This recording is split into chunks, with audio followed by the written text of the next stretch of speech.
So here we are, 2022. This is Mazzy's mix number 22, the first mix video of 2022. Is it? But it would be appropriate if it was, because it's 2022, and go figure. So the mix videos I do, again, are like a mixtape, a potpourri, trail mix, everything, all the shit you would need separately thrown together in one video, or one package if you were talking about trail mix, all that kind of stuff you need on the road when you're camping and doing all those things, you know, running, being chased by grizzly bears and the Yeti and all that. New releases, new records I picked up, a couple new record stores that I've discovered in Seattle, new to me, which is great. And in the last year or two, they opened and I finally visited them. And a couple of gifts and freebies sent out, and a little follow-up on my autograph video I recently did. There's a couple of missions. So I'm gonna jump right in with cocktail time. John, my buddy John, Digital Gramophone in North Carolina, sent me a gift for the kind of the post-holiday gift. And there was one record and a book. And I've seen this book and I did not have a copy of it. I don't know why I didn't, because it's so appropriate for me. It is called Booze and Vinyl. And what it is, it's kind of pairings. It's cocktails you should make while listening to specific records, like listen to Williams, Car Wheels on a Gravel Road. You should make a bourbon and coffee. And side B, a Tennessee Manhattan. I have to come up with these. Aretha Franklin, let's see, I Never Loved a Man the Way I Love You, an ice cream flip on the A side, a frosé on the B side. Ooh, sexy, sexy cocktails. There's photographs throughout of the albums with the cocktails that they suggest. This is good, Hank Williams, 40 Greatest Hits. I have shown that UK version with the yellow cover, and it is the best Hank Williams comp with the yellow cover you can get. Bourbon and Branch and a Shandy in a can. Shandy in a can. So you get the gist of this. Records you should play and pair it with certain cocktails. And of course, since I'm a cocktail person, here's one. The Ram Ones. I know who they are. 1976 punk rock, a whiskey smash for side A, and Jello shots for side 2. Highly recommended. What a great book. Thank you, John, for this. John and I are both big gospel fans, and we've exchanged little mini discussions on certain gospel music. Edwin Hawkins, singers out of Oakland, California, who had that massive out of nowhere hit with Oh Happy Day, of course. So many others, but also the staple singers, pop staples, and without Mavis Staples. Love that stuff. But he sent me this record, The Branchettes, Stayed Prayer Up. What a fantastic recording this is. And this is live at Long Branch Disciples of Christ Church, Newton Grove, North Carolina, April 2019. So right in the, probably in his backyard. Maybe this was recorded in John's backyard, but I appreciate the thought of this. And of course, what a fantastic, again, there's nothing like a great gospel record from my point of view. Love it. I have some Mahalia Jackson, which is, you know, pretty classic, over the top gospel stuff, but I love this type of stuff. So thank you, John, on that. Now, and there was a card, Mazzy. We won't get into the personal love note touches that he wrote in this card, but thank you. I got an email a while back, and I think it took like 6 weeks for me to get this record, this series of records from Minneapolis. And someone reached out to me who has a small indie label out of Minneapolis, I guess sort of the new Minneapolis sound of what's been going on the last decade, 15, 20 years. I'm really out of local music, and I know obviously local music through Bandcamp and others expands out. When you're not in the area and you don't get heard on the radio unless someone turns you on to it, you don't get a chance to listen to it. And I got a message from a label in Minneapolis called Pour L'Amour Records. Pour L'Amour Records. And they sent me 3 albums. And I'm going to kind of mention these albums. I have auditioned, I've listened to all of them. And I want to give you a little taste of what these records are about. Really interesting. And I'll talk about those in a second. Now, I do get records occasionally free. I don't get big label stuff. I don't talk about everything I get in the mail. I don't solicit records, but I guess like a reviewer, I guess I'm an influencer in this respect. If I like something, I'll mention it. And I'm not doing that to solicit for that at all. And aside, the only big label things I've gotten are from Sean and Yoko Lennon, Ono Lennon, for the John Lennon reissues. And I really appreciate that. And that's something I would have bought anyway. But I appreciate that. And of course, the records I've gotten out of Norway from Room Gramophone, avant-garde jazz and minimalist music and piano-based music too. Some wonderful stuff. But 3 records here. Now, my history with Minneapolis goes back to the early 80s. I was dating a woman who I met in San Francisco when I was doing convention audio and video, and she was out for a banking convention, and she was the only woman in this red dress, I remember. I won't mention her name.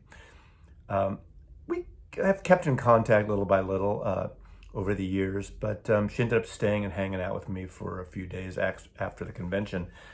And I went to visit her several times, and at the time she had a house on Lake Minnetonka. But obviously you can go back to Hibbing, Minnesota, Bob Dylan, Prince, of course, in the late 70s and 80s. But the punk scene, I also got into with Husker Du and the Replacements and that period of stuff. So I went back there several times. Most recently, I went back, I think it's 4 years ago now.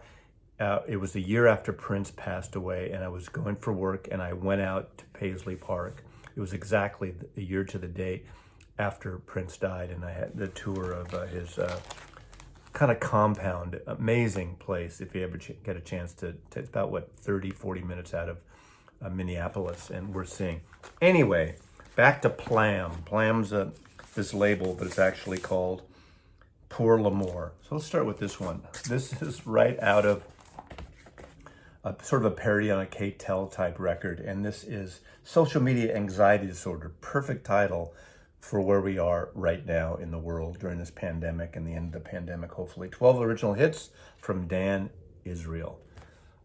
This is a mix of a little Dylan-esque at times, singer-songwriter, some psychedelic power pop music, and it's really interesting. It's really good. There's a song, my favorite song so far, I think, is 125. It's called 125, which is a very psychedelic sheen to it and really interesting. I read a little background on Dan Israel. He's been around. I think he's made like 15 or 20 albums. These are very limited. I think 300 copies maybe, or 500 copies. But every year in Minneapolis, they do a celebration. I think some cities in LA do that, or LA does it too. Some musicians, they do a recreation of The Last Waltz. And every year, apparently, Dan Israel plays the Bob Dylan part. Now, I haven't seen it. But Dan, if you're watching, you're no Bob Dylan. I was at The Last Waltz. I saw The Last Waltz. I saw Bob Dylan, and you're no Bob Dylan.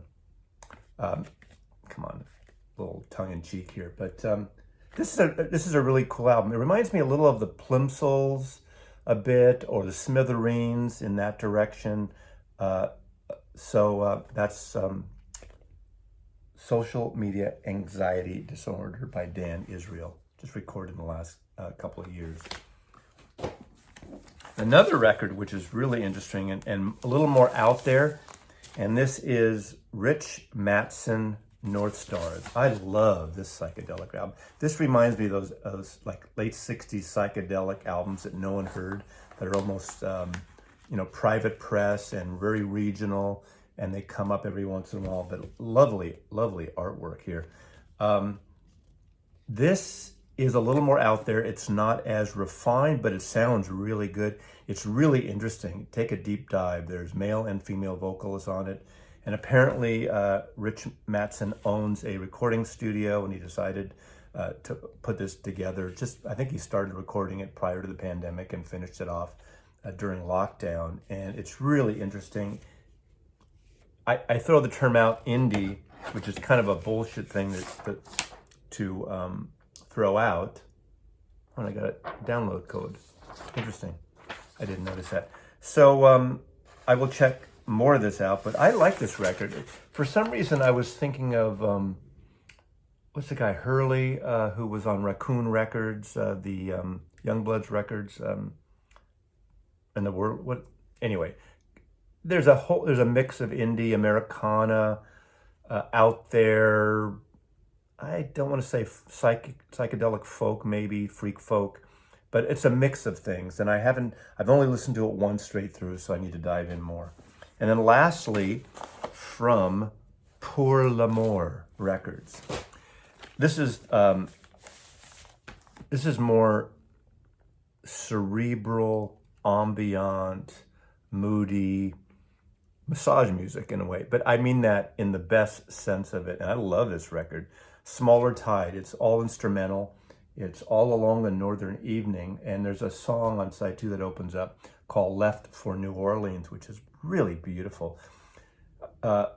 Electric guitar meanderings they're just gorgeous soundscapes. And what a beautiful, beautiful record. I know any of you who like minimal music and like really kind of quiet music, this is for you.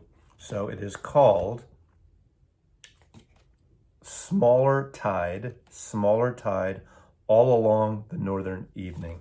And I'll put a link to the label Pour l'Amour out of Minneapolis. And there's all these regional types of labels and bands that obviously most of us aren't familiar with, and we can't get into everything. And so I've gotten in the last few years into the Seattle scene when I was in San Francisco. Got into that scene somewhat, but even being and living amongst this music, you just can't keep up on everything. So thank you for those records. Really appreciate it. One record I bought recently, and this kind of ties in a similar way, and that's because this is an artist that started in San Francisco, not from San Francisco originally, but has been there for 20 years, 25 years maybe now. This is Kelly Stoltz. And I've been into Kelly Stoltz probably the last 6-7 years. This was his second album. This is the 20th anniversary edition of Antique Glow. And this is on Third Man Record. They just reissued that. So now that I said that, it says vinyl, influenced by Skip Spence, The Kinks, Captain Beefheart, and Echo and the Bunnyman. One record is that original album that originally only had 300 copies on vinyl about 20 years ago, in 2001. And then there's another disc, which I haven't listened to yet, of outtake demo type alternate versions, which I haven't listened to. Kelly Stoltz, he records everything at home. He records everything and overdubs on his own. There's some rock and roll scratchy stuff. There's some that indie replacements type sound again that's coming in there. So a lot of these kind of first few records kind of tie together a little bit.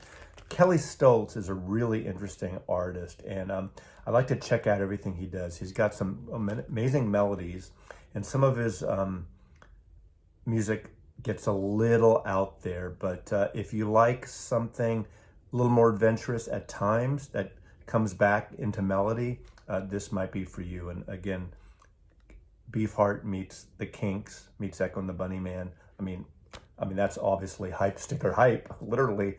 But I think this is a really interesting record and a cool release. Hi, vinyl community.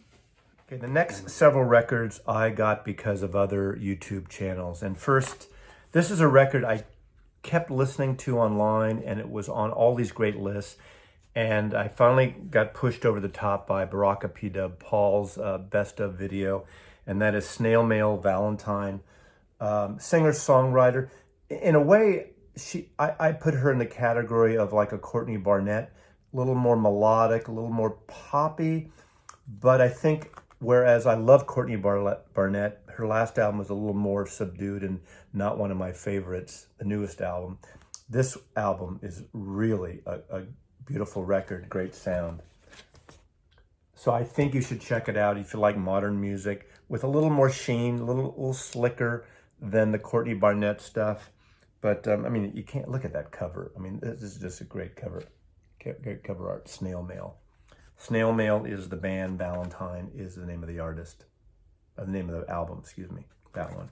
Paul also turned me on to this, and he played a couple of needle drops, and I had to order it in the U.S., but it's an Italian psychedelic band, and this is called New Candies, whatever that says. VYVYD. And this is copy. I think his was on white. Mine's on yellow.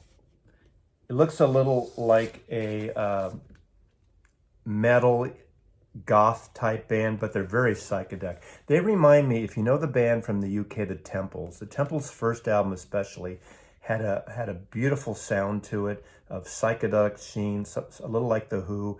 Has a little bit of that, a little bit of like Jesus and Mary Chain, not as screechy and buried vocals like Jesus and Mary Chain, but actually very melodic considering what it is. And I just love this record, so I ordered it. It came out last year, and it was on Paul's top list, but I love it. New Candies. Here you go.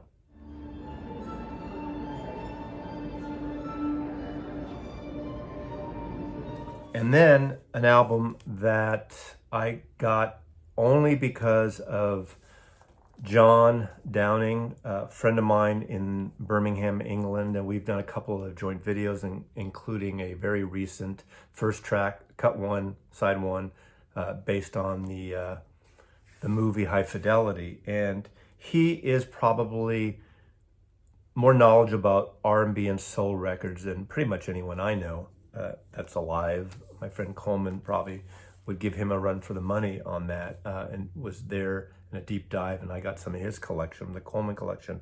But I almost didn't, I heard about this and I picked it up because it was his favorite release of 2021. And this is the Daptone Super Cool Live at the Apollo Theater. I believe this was recorded in 2015 with all the stars of Daptone Records. You got Charles Bradley, you got Sharon Jones and the Dap Kings, the Antibalas, the Budos Band, Naomi Shelton and Gospel Queens, and he's totally right.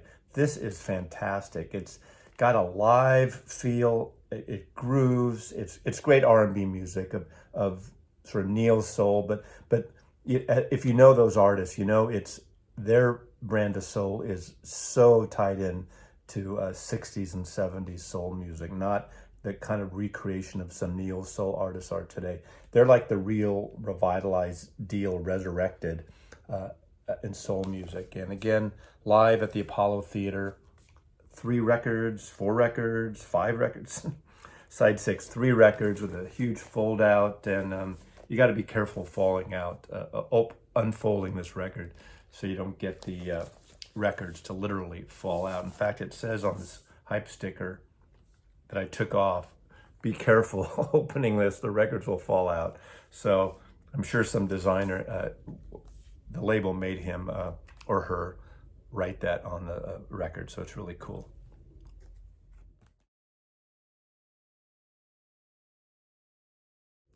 The Zombies. Okay, I did a video that I enjoyed doing. I've been wanting to do it for a while, and I knew I was going to forget some records in my collection. There are probably others I forgot. It was a video on autographed records, autographed books and records from my collection. This is the Zombie box that came out in 2019, and this is signed by all the surviving members. 1, 2, 3, 4. I got this signed by them the day after they were inducted in the Rock and Roll Hall of Fame, and it's fantastic. This is the box set of all their albums combined. Obviously, she's not there. The Zombies, Oddity and Extras. They're brilliant, conceptual, one of the best psychedelic records, pop records ever made. Odyssey and Oracle. Odyssey misspelled in the on purpose, apparently. Not really, was it? And Zombies, R.A.P. Autographed. There's Colin Blunstone, Rod Argent. The Zombies, autographed by the remaining members the members who aren't dead, that put it bluntly. Now, a couple others that I forgot was this record by Ringo Starr. No, it's not autographed by Ringo. He won't autograph anything anymore, but I did show in that video some books I have autographed by Ringo. This is autographed by Lawrence Juber. Lawrence Juber, guitar player who played with Wings on Back to the Egg and was about to tour Japan when Paul got busted. I met Lawrence several times when our Beatle book came out around 82. And when our book came out, we were doing sort of book tours and radio and interviews, and we did things at the Beatle Fest in Chicago, New York, and Los Angeles. And I was in Los Angeles, and this was autographed by Harry Nilsson. David and I, the co-author of the book, sat for 2 hours in the lobby of the Bonaventure Hotel drinking with Harry Nilsson. And Harry Nilsson was there mainly for, I think he showed up 2 years in a row, maybe 3, at the Beatle Fest in LA, promoting the national end to handgun violence, because this is 1981. Mainly because of John Lennon's assassination. Of course, he was a friend of John Lennon's. And I got this. He was there promoting gun violence. He wrote to Norman, "With love, Nilsson." That was one of the most amazing times I've ever experienced with an artist. And working in the record business, I've met a good amount of recording artists over the years, doing promotion with them, meet and greets, in-store, at the label ABC and MCA. But sitting in the lobby drinking with Harry Nilsson for 2 hours with David, and literally, I wasn't much of a drinker then, not that I am now, a little more professional maybe, but he drank an entire bottle of brandy during that 2 hours alone. I wasn't into brandy at the time. I like it now. I like cognac. I like whiskey. But he drank the entire thing. And that's when his voice was getting just trashed and everything. But it was an amazing time. He was very forthcoming about things. I won't get in detail. It doesn't really matter. It just was a really wonderful, I think it was like an early, probably around 4 or 5 o'clock before happy hour. Literally, it was like late afternoon, and it was really great. So Harry Nilsson's autograph, Lawrence Juber's autograph, and the Zombies autograph, just as a follow-up to that video. I'll put a link to that below if you missed it the first time around.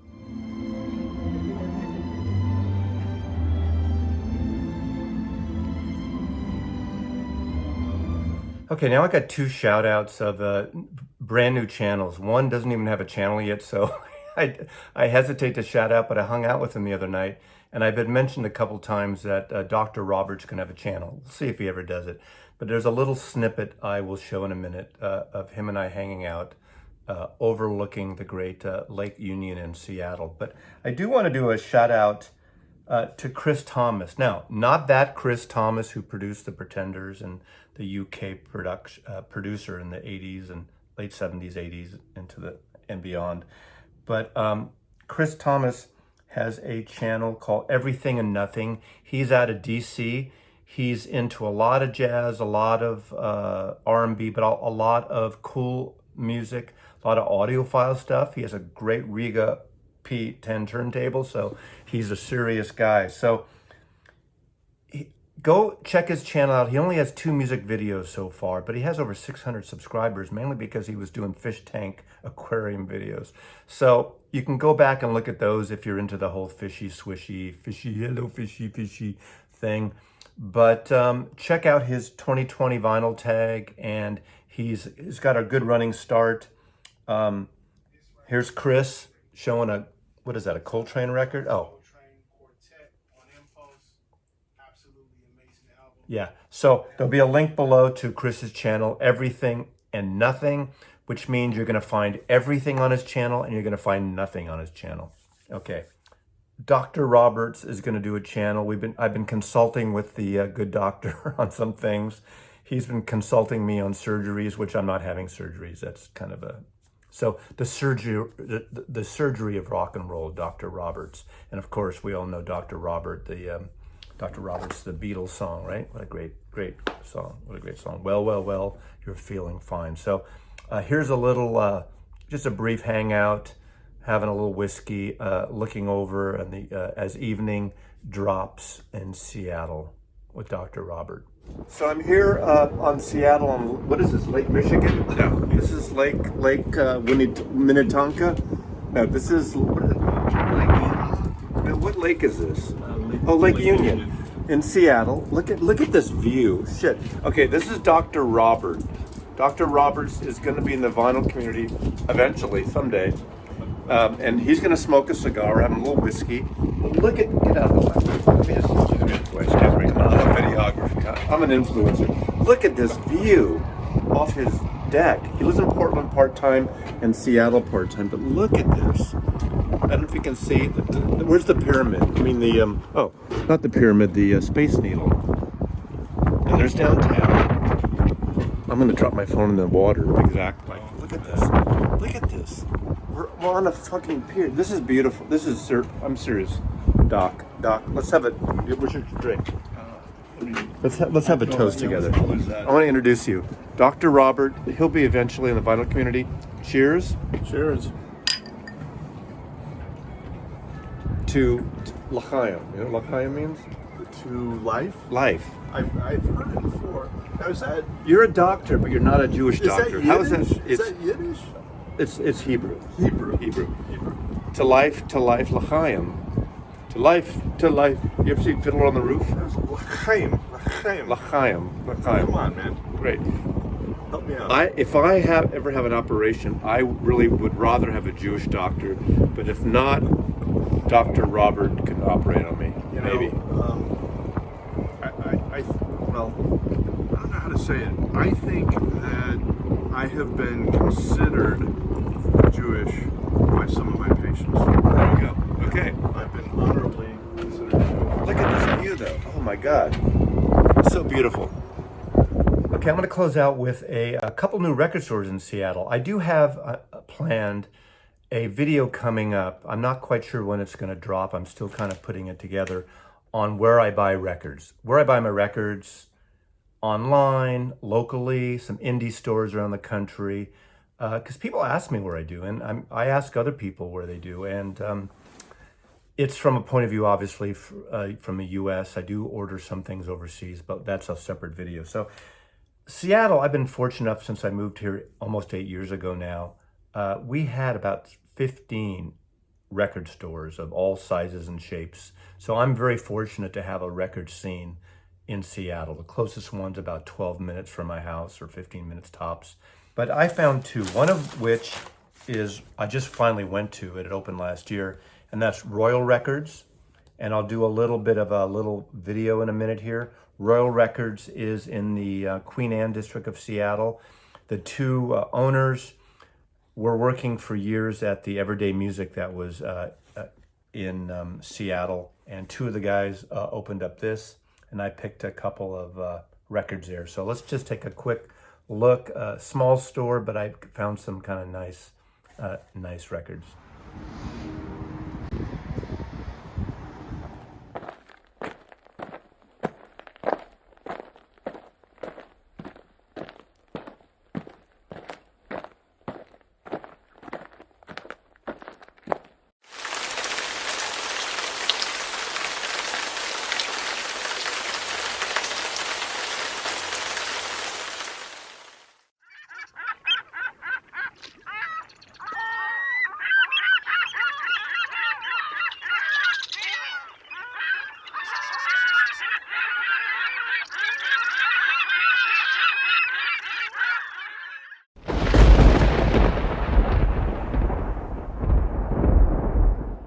Okay, and finally, I want to close out with a unique record store to me, and something I really like the concept a lot for obvious reasons, and that's Stumbletown Records.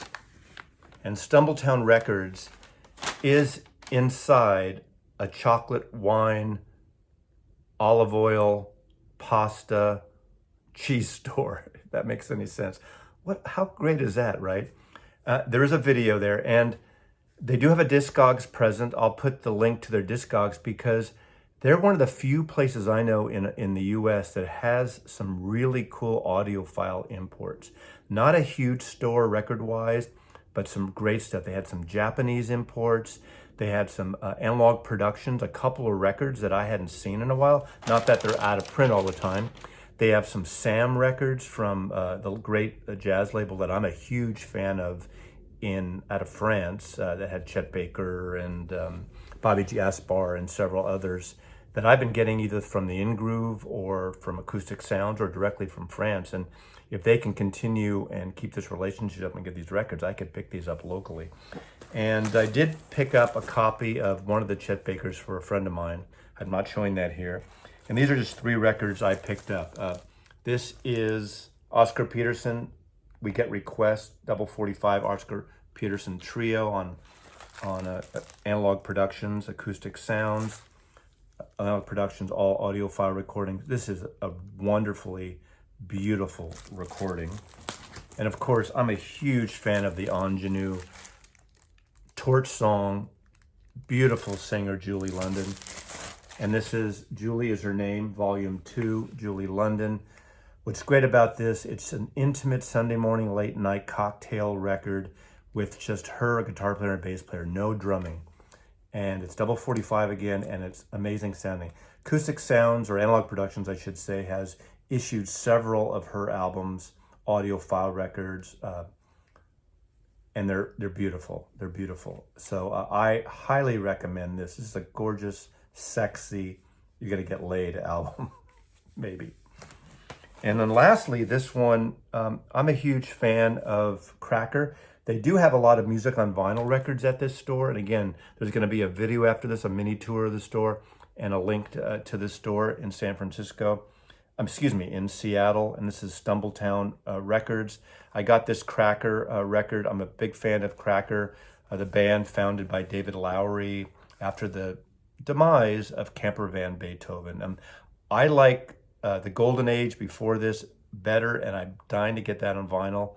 I don't know if it's issued on vinyl, but this is a double album import of music on vinyl, Cracker, and just love that. I did see, I don't know, 4 years ago maybe, at the Crocodile, a club in Seattle, a double bill of Camper Van Beethoven and Cracker. So he does bring the band together, and of course he plays with both bands. So really incredible, a great show of sort of rock and roll with a post-punk edge, but more, a little more ethereal, great lyrics, just a little psychedelic rock and roll. Love it. So here's the video, and we'll close out. Remember, you can get cheese and wine and chocolate and pasta and olive oils. Sounds pretentious. The wife started the chocolate store. The husband started the record section. And go check it out when you're in Seattle, or call me and let's have a glass there while we're there, have a cappuccino or something. Anyway, thanks for watching. Happy New Year on this Mazzy's Mix, and Mazzy loves you. I'm doing a test shot just to make sure. Okay. And the next one will be good. Yeah, I love eating out there. I just thought my spring broke on this, so I got to fix it.